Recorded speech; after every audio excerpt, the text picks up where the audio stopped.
Shri Maheshwari times के सभी पाठकों और श्रोता को श्रोता कटानी उदयपुर का नमस्कार। बात हम सबकी। आज हम बात करेंगे, चाहोगे सो पाओगे। एक साधु घाट के किनारे अपना डेरा डाले हुए बैठा था और वहां एक धुनी रमा कर दिन भर वह बैठा रहता था और बीच बीच में ऊंची आवाज में चिल्लाता था, जो चाहोगे वो पाओगे। उस रास्ते से गुजरने वाले लोग उसे पागल समझते थे। वे उसकी बात सुनकर अनसुना कर देते और जो सुनते थे उस पर हंसते थे। एक दिन एक बेरोजगार युवक उस रास्ते से गुजर रहा था और साधु के चिल्लाने की आवाज उसके कानों में भी पड़ी, जो चाहोगे सो पाओगे, जो चाहोगे सो पाओगे। ये वाक्य सुनकर वह युवक साधु के पास आ गया और उससे पूछने लगा कि बाबा, आप बहुत देर से जो चाहोगे वो पाओगे चिल्ला रहे हैं, क्या आप सच में मुझे वो दे सकते हो जो मैं पाना चाहता हूँ? साधु बोला, हाँ बेटा, लेकिन पहले तुम्हें मुझे ये बताना होगा कि तुम पाना क्या चाहते हो। तो बाबा, मैं चाहता हूं कि एक दिन मैं हीरो का बहुत बड़ा व्यापारी बनूं। क्या आप मेरी ये इच्छा पूरी कर सकते हैं? युवक ने पूछा। बिल्कुल बेटा, मैं एक हीरा एक मोती तुमको देता हूं। तुम जितने चाहे इससे हीरे और मोती बना लेना, साधु ने बोला।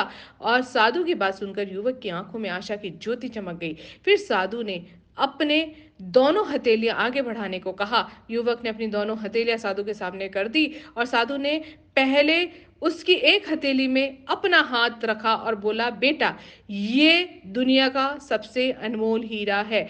उसे समय कहते हैं। इसे जोर से अपनी मुट्ठी में जकड़ लो और इसके द्वारा तुम जितने चाहोगे उतने हीरे बना सकते हो और कभी अपने हाथ से इसको निकलने मत देना। फिर साधु ने दूसरा हाथ युवक की दूसरी हथेली में अपना रखा। बेटा, ये दुनिया का सबसे कीमती मोती है और इसको धैर्य कहते हैं। जब किसी कार्य में समय लगने लगे और उसके बाद भी वांछित परिणाम प्राप्त ना हो, तो उसे धैर्य नामक मोती को धारण कर लेना। यदि यह मोती तुम्हारे पास है तो तुम दुनिया में जो चाहोगे वो हासिल कर सकोगे। युवक ने ध्यान से साधु की बातों को सुना और उन्हें धन्यवाद कर वहां से चल पड़ा और उसे सफलता प्राप्ति के दो गुरु मंत्र मिल गए। उसने निश्चय किया कि वह कभी अपना समय व्यर्थ नहीं गवाएगा और सदा धैर्य से काम लेगा।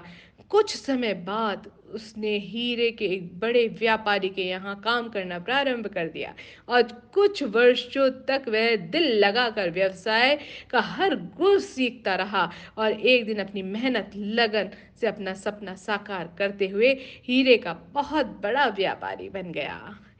तो दोस्तों, लक्ष्य की प्राप्ति के लिए सदा समय और धैर्य का नाम के हीरे मोती अपने साथ में रखें और अपना समय कभी भी व्यर्थ न जाने दें।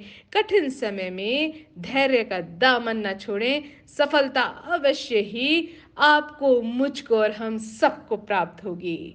जय श्री कृष्णा, जय महेश। आप सभी अपना ध्यान रखिए।